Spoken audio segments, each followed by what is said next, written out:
Good morning, everyone. Welcome back to my channel, Home Life with Rebecca. I'm just making my youngest daughter Kennedy some chicken soup. It's the Lipton recipe soup. She is home sick from school today.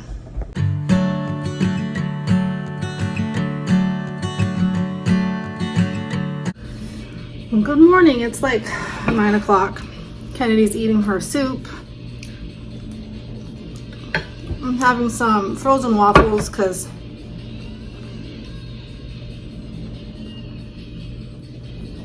we need to eat stuff out of our freezer because not everything is vacuum sealed in there and stuff gets shoved in the back, and I hate wasting food. Anyway, I think she just has allergies.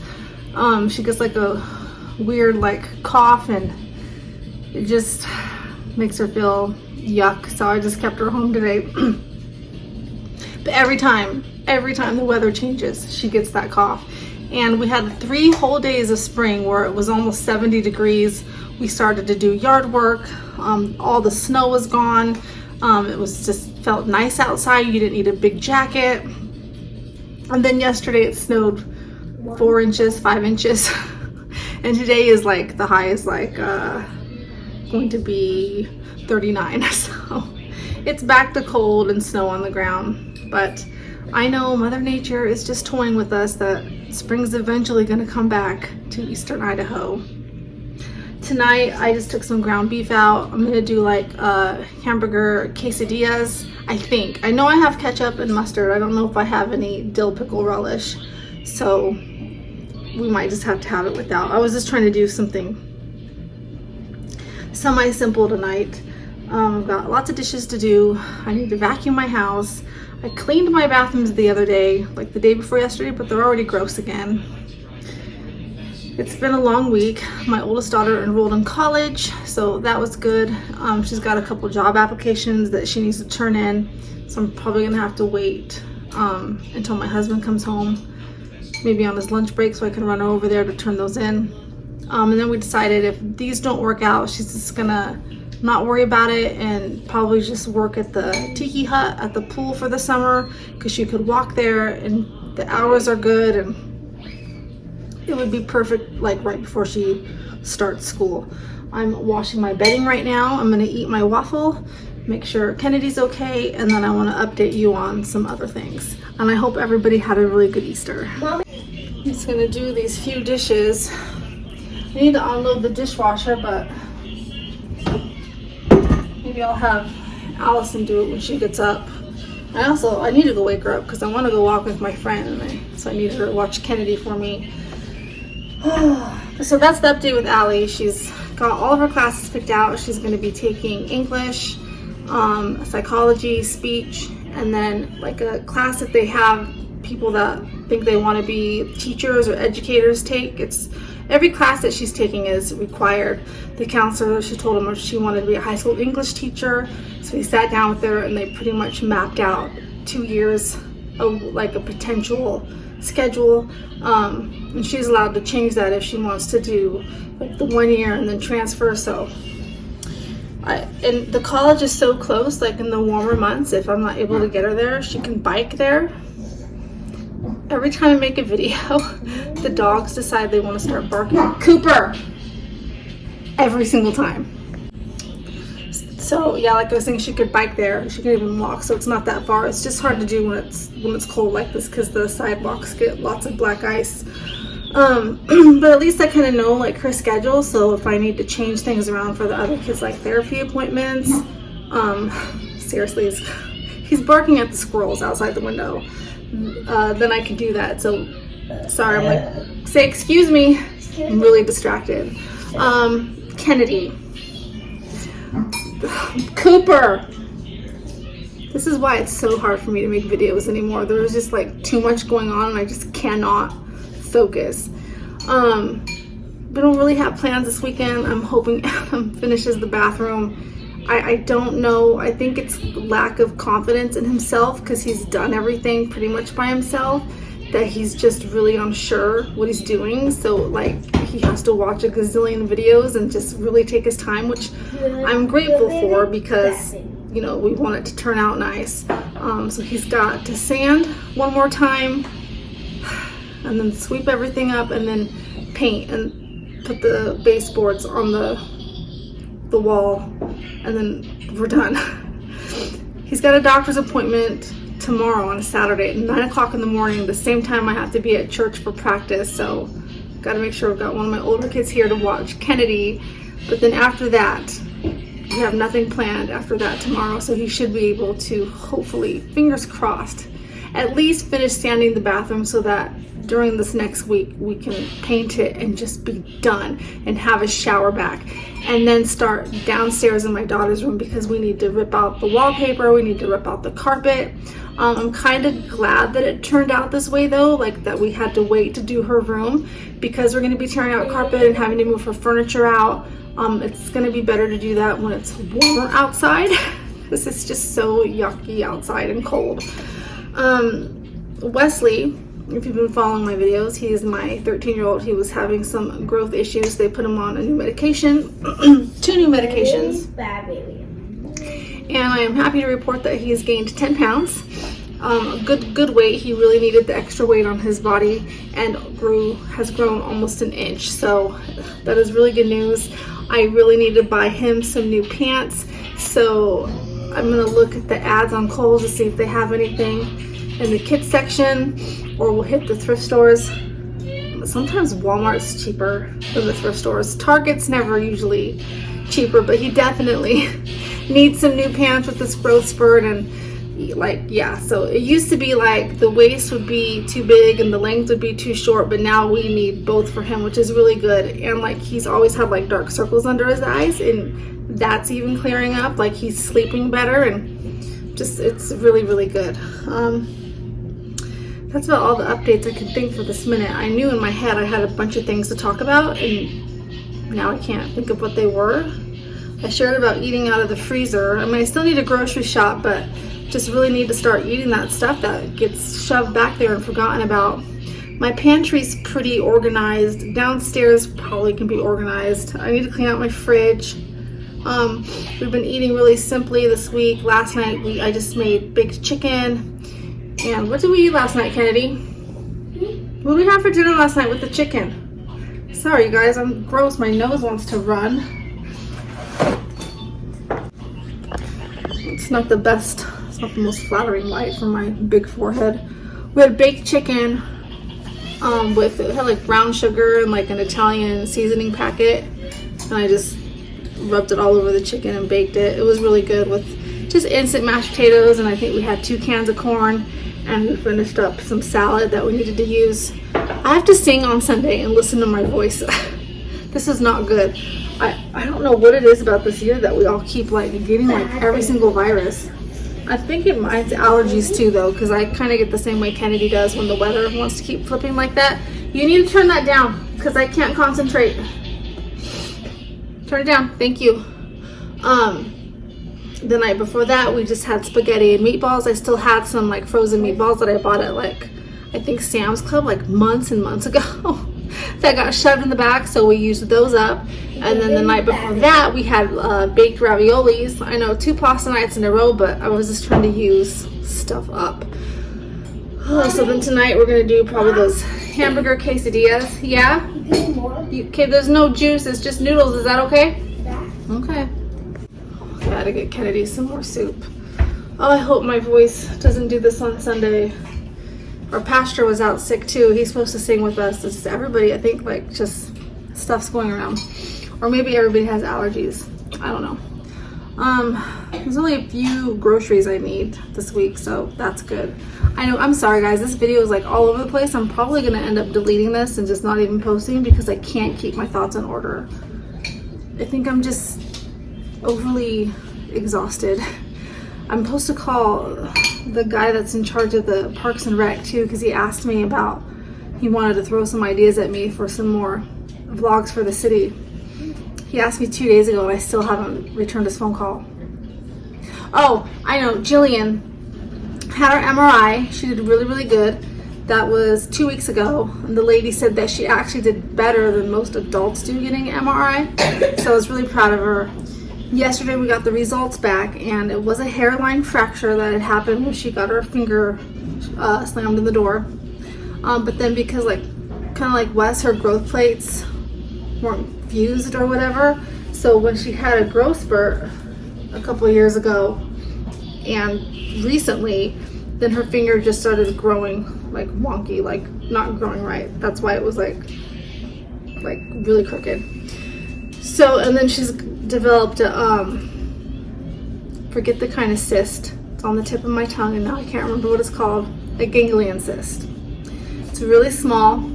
He asked her if it hurts her, and she said, yes, it hurts when I pinch it. Which, yeah, anything is gonna hurt if you pinch it. So he told me, unless it starts to grow dramatically or start causing her pain without her even pinching it, we won't worry about that right now. So she doesn't need surgery right now. It doesn't mean she might not need it later on, but for now he referred us to a physical therapist to splint it, and then we'll work with that therapist. I'm not sure how many times a week. I'm hoping it's one, because I don't know if I could handle one more thing on my schedule. As of now, it's just too much with just me running the kids around, and I'll get to that. So I'll find out on Thursday what that's gonna look like. But she was happy to not have to need surgery right now. So, but yeah, so I've got older kids that I've got Parker and Allie, who are 17, almost 18. She'll be 18 in July, and Parker's 16. They're working on getting their license. They're doing the online portion still. They really should be done. You would think because they want to drive so bad that they would have just done class after class. Like, that's how I would have been, because it's online, so you don't have to wait to do it, like to go to the class. I would just be doing them, but I am not them. So I think Allie's almost done because she's home more, while Parker, granted, he does work and go to school. So I think she's almost done. I think she's only got a few more classes, and I think he's got like 10 more classes to complete. But as soon as they're done, then I have to put them on the wait list for the driving portion. So it's probably they're not going to be getting their license till like September, October. That's what I'm guessing. But it's just hard because even when they get their license, they can't use my car. I mean, maybe like on the times that I'm home and I'm like, hey, we're out of milk or something, they can run to the store for me, but I need my car because the other kids have so many appointments. So it's just really tricky trying to figure out how to get everybody everywhere that they need to be. And there's no buses that run here like city buses. We're not big enough for that. The only buses that run go out to the lab, the Idaho Falls Laboratory, where people work. Cooper, that is her food. He tries to eat the little dog's food. So, like I said, when everything's pretty close, I mean, we're in Ammon and then there's Idaho Falls, that she would not be able to walk or ride her bike. But if she gets a job close to here, then she could, okay, just leave it there. Then she could ride her bike or walk in the warmer months. And Parker doesn't live that far. We don't live that far from where he's working at the dog grooming place. But because it's been so cold, we've been having to give him rides and pick him up. He's got weird schedules on Sundays where he works like a split shift, so I'm like rushing after church to go pick him up, to take him home, and he's home for 3 hours and I gotta take him back. I'm like, I miss when he worked at the bakery because he could just walk there, but it was time for him to leave that place. Anyway, I won't get into that. And he likes this new job. So I don't know, it's frustrating. Parker's worked enough that he should have been able to at least save for a used car by now.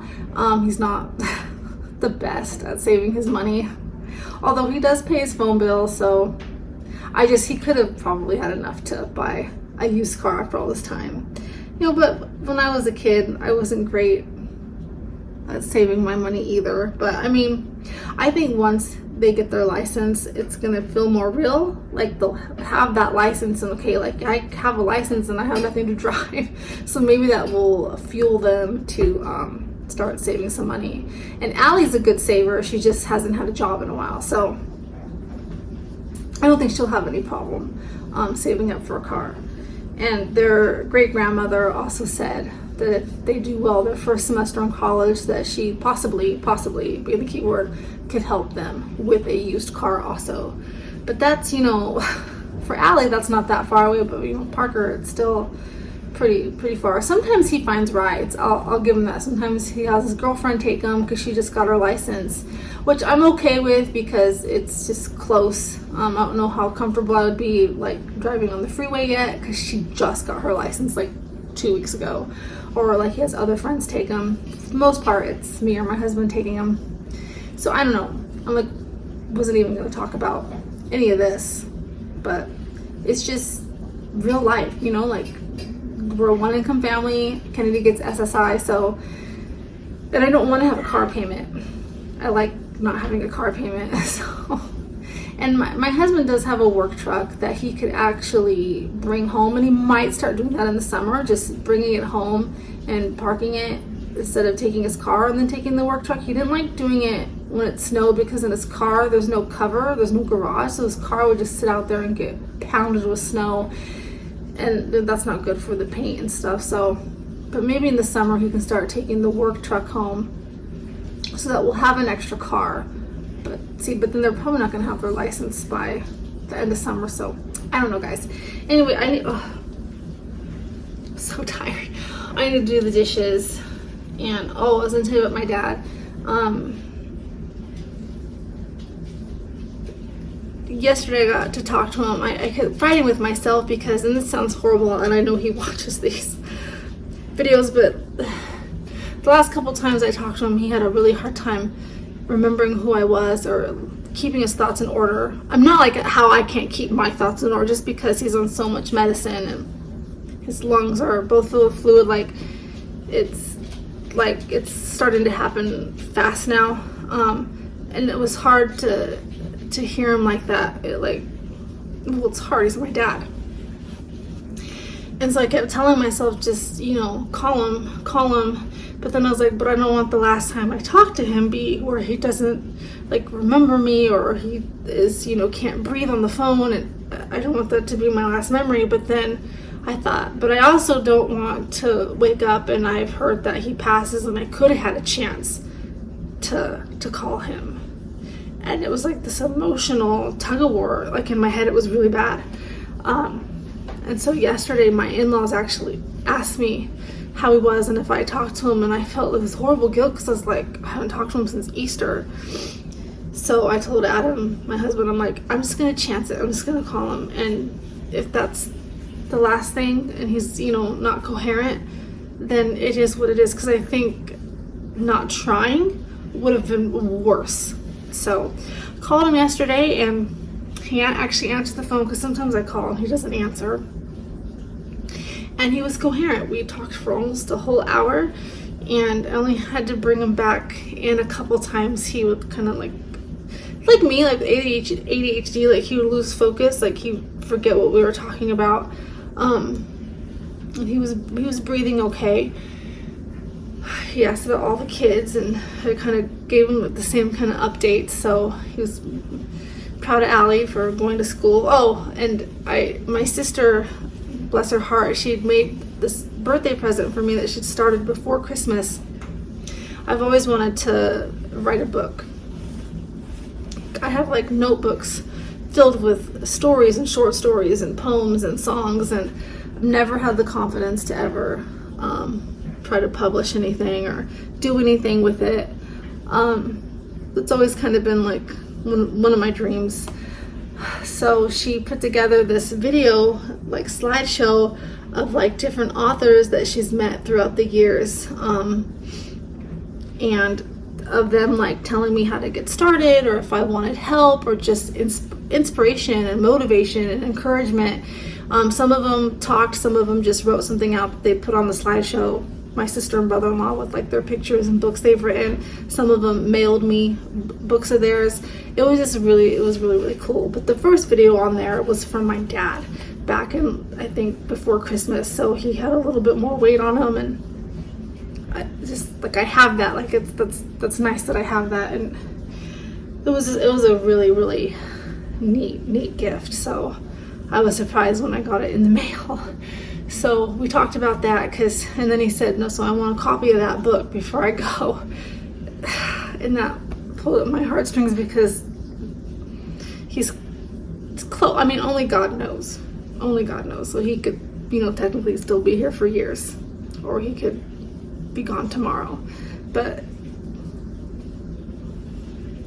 I know I always use excuses if I don't have time, and my time is limited and I do get tired, but how many times do I sit down and just scroll through my phone, wasting time just scrolling, when maybe I should be trying to write stuff down, or even get the stuff that I've written before to try to do something with. I'm probably going to go ahead and take some of those advice from the people that said they could help me to get started, because I really I'm clueless. Because I watched Coffee with Kate, and she talks all the time about that NaNoWriMo thing, and I got on there and I'm I was like, I don't know how to do this. Like, what do you write on? Like, I don't have it's not like when I was young and you would just type on your computer. Like, where is all that stuff? Like, that's how far gone I am, like, with technology. I can work iMovie, like, do this kind of stuff, and that's pretty much it. Still never figured out even how to use iMovie on my computer. Still haven't figured out my camera. So I know, like, the word processing, I don't even know if that's what it's called anymore. Do you have to buy it? Like, I have no idea. And I'm not ashamed to admit that. I'm 46, and that's just, I don't know. I've always written things by hand. I had a typewriter at one point. I used to use my mom's computer, but like I said, I just remember it being on there where you could just type. I mean, your phone has like the notes and stuff, but I don't know. But I think I'm going to do it. I don't know what I'm going to write about. Maybe I'll just write about this. Maybe I'll just write about my life with 6 kids who all have different disabilities. I don't know, I think that's something that people could relate to. I think it's hard to be a teenager. I think it's hard to be a kid this day and age. It's scary. I never worried about going to school and being shot, or going to a parade and being shot. I mean, it's just ridiculous nowadays with these kids, with the pressure and the danger. And it's like no wonder that so many kids are diagnosed with ADHD and autism and ODD and BPD, and I know a lot of it's diet, because I've been researching that too, but maybe a lot of it's just our society. Anyways, I think that's all I'm going to share for today. I just wanted to get you guys caught up. I've got a million chores to do when I just want to go to sleep, and I need to go wash Kennedy's mess off the table. She's all done with her soup. All right, guys. Thank you for all the comments. I'm so sorry I was late in responding to all of them. Sometimes they don't show up like in my actual YouTube. Like, it won't notify me, and then I'll go to YouTube Studio, which is separate, and they'll all be there, and there'll be like months worth of comments that I wasn't seeing. So I apologize. I think I responded to all of them. I hope I did. But I know you guys say don't worry about it, but that's actually my favorite part of doing this, besides having the memories, is hearing what everybody has to say, and the encouragement and the love and support from this little community. I immensely enjoy that and appreciate it. So just know that if I don't respond right away, it's just because I'm either not seeing it or I'm busy, but I love reading it and I do like responding, and I try not to make my responses like just, generic, because they have a thing pop up where it'll just tell you like what to put in, and I don't want to use that. I mean, sometimes it is where you just have to say, thank you, but I always try to put like a little emoji or something with it, a heart or a smiley face, just because I think it makes it personal, that person knows that you care about what they're saying, even if you don't agree with it. So that's just me. I know that if my channel ever blew up, which I don't think it ever will, but if it did, and you're getting like hundreds and hundreds and hundreds of comments, like, it would probably be impossible to do that. But it's kind of why I am grateful in a sense that my channel isn't big, because I'm able, when I have time, to respond to all those comments and be sincere with them. Okay, I just rambled for 2 more minutes. Bye guys, chicken tendies.